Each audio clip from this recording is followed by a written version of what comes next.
Assalamualaikum warahmatullahi wabarakatuh. Halo semuanya teman-teman. Selamat malam, selamat datang kembali di channel Bang Ilo Official. Dan masih bersama saya Ilo. Dimanapun teman-teman berada, semoga teman-teman selalu dalam keadaan sehat walafiat tanpa kekurangan satu apapun. Amin amin ya robbal alamin. Dan pada kesempatan yang baik ini kami masih akan membawakan kisah wasiat Bapak. Dan ini adalah part 2 atau langsung tamat nih di part 2 ini ya.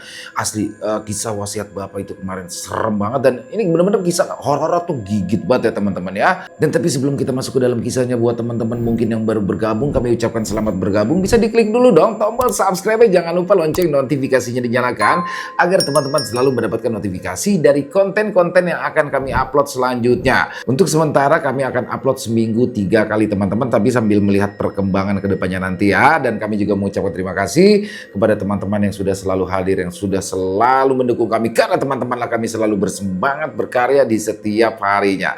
Dan gak pakai berlama-lama lagi, pasti udah gak sabaran kan untuk masuk ke dalam kisahnya. Kita langsung saja masuk ke dalam kisahnya. Pesan terakhir si dukun santet, wasiat Bapak part 2.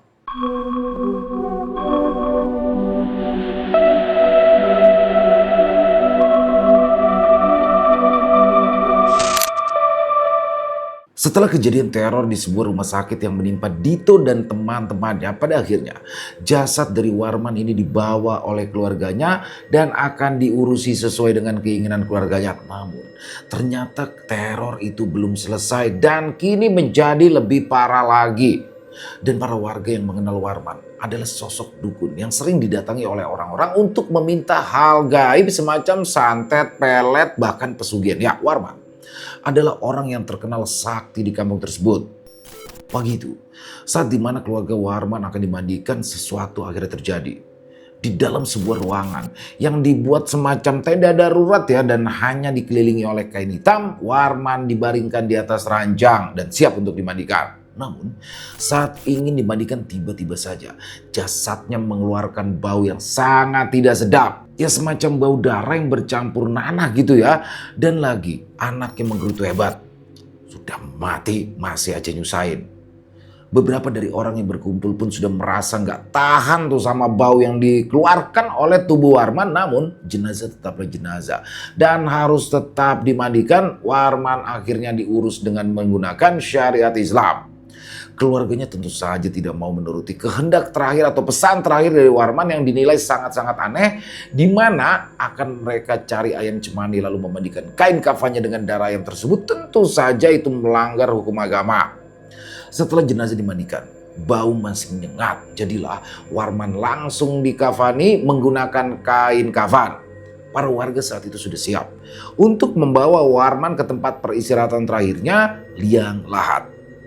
Sesampainya mereka di pemakaman, para warga yang membantu sudah mengeluh untuk segera menyelesaikan segala urusan di pemakaman, sehingga cerita Warman sudah tertimbun tanah di liang lahat. Doa demi doa sudah diutarakan oleh ustadz yang memimpin upacara pemakaman, dan warga pun sudah mulai pulang ke rumah masing-masing. Sehingga cerita, seperti warga pada umumnya lah ya, kalau memang ada orang yang meninggal, mereka pun akan datang setelah Isya atau sebelum Isya untuk melaksanakan tahlilan. Dan di kampung itu sendiri biasanya dilakukan setelah Isya.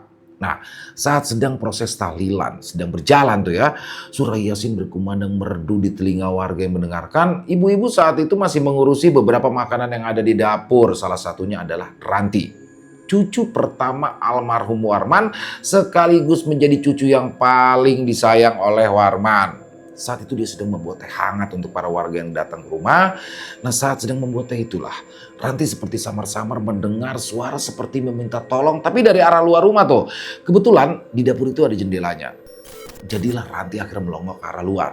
Ranti sebenarnya sudah paham jika itu bukanlah suara manusia, karena seringkali Ranti mendengar hal aneh. Namun selalu diberitahu oleh Warman untuk tidak perlu takut.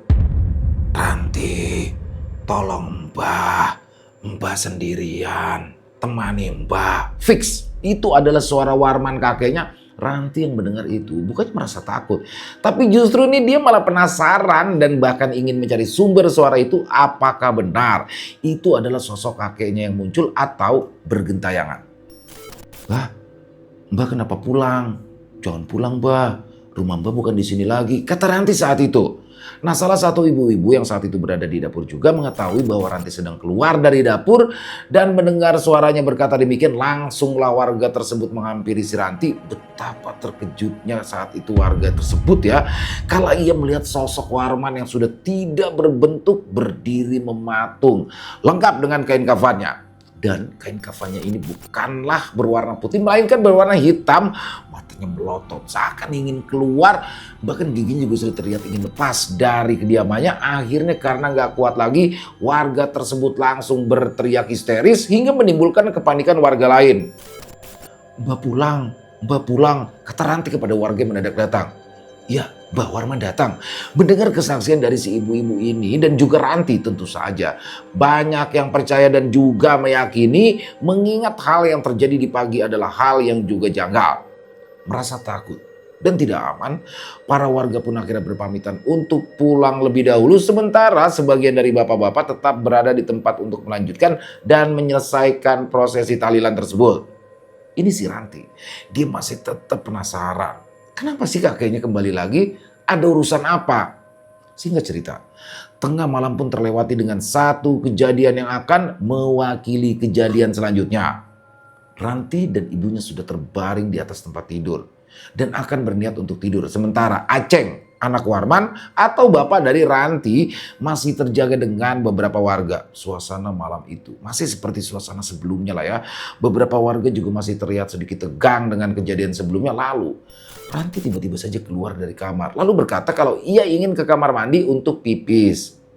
Sesampainya di kamar mandi, Ranti kembali mendengar suara meminta tolong yang kembali diketahui bahwa itu adalah suara dari Warman sang kakek. Lagi dan lagi, Ranti penasaran dan dia ingin melihat kakeknya. Ya wajar ya, selain karena Ranti ini adalah cucu yang paling disayang, Ranti juga merasa kehilangan kakeknya karena memang meninggalnya mendadak ya teman-teman.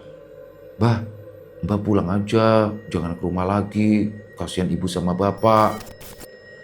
Ranti, kenapa nggak nurut sama Mbah?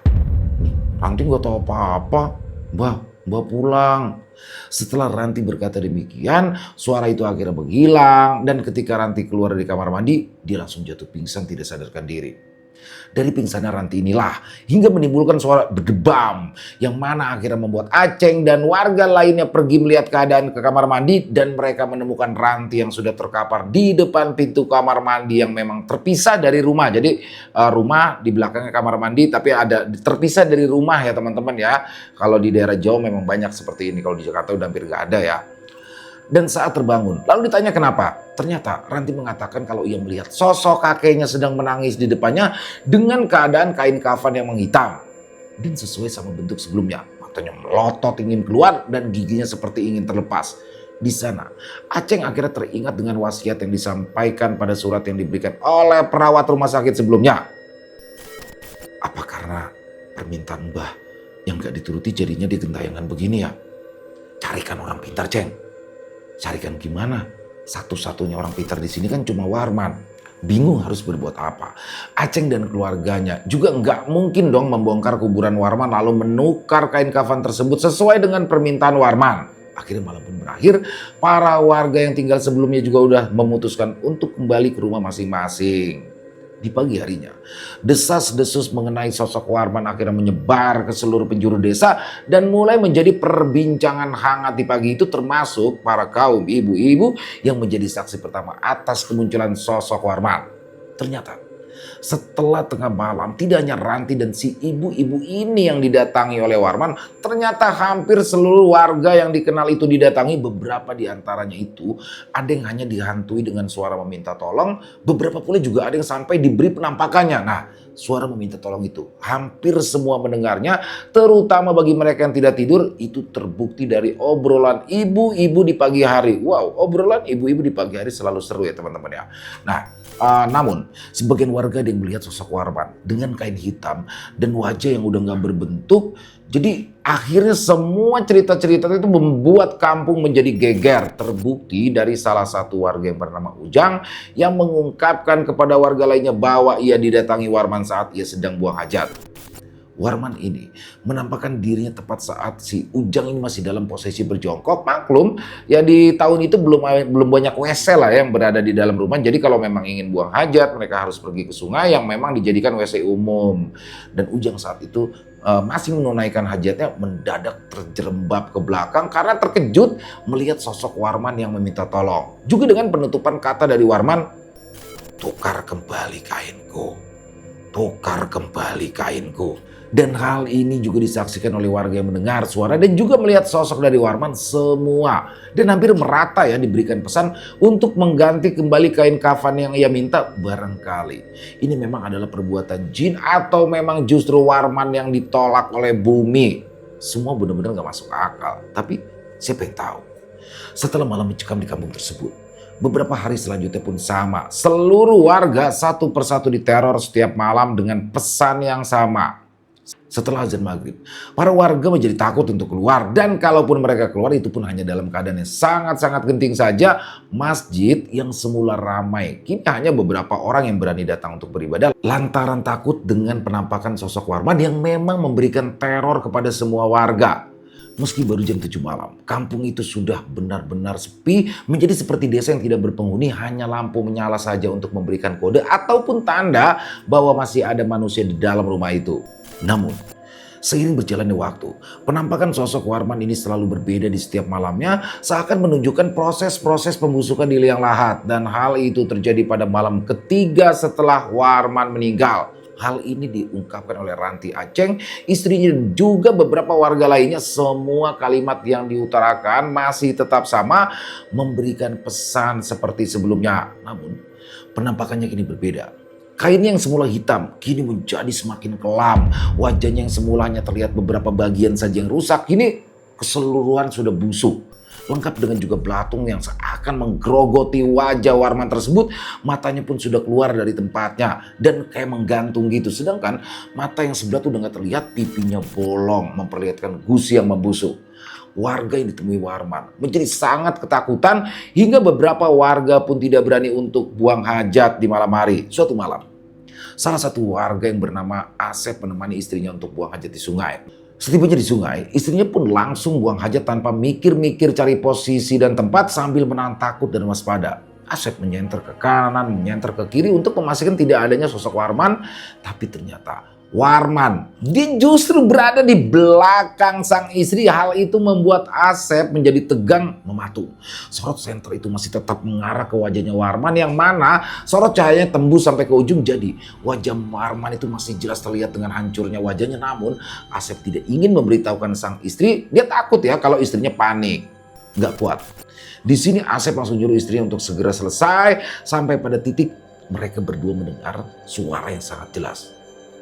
"Tolong, cepat gantikan kain kafanku." Mereka berdua langsung lari terbirit-birit.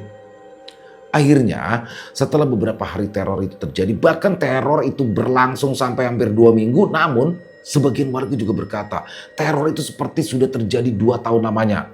Karena merasa bosan dan geram. Dan kayak hanya itu aja yang diucapin oleh Warman. Warga sepakat untuk bernegosiasi kepada keluarga.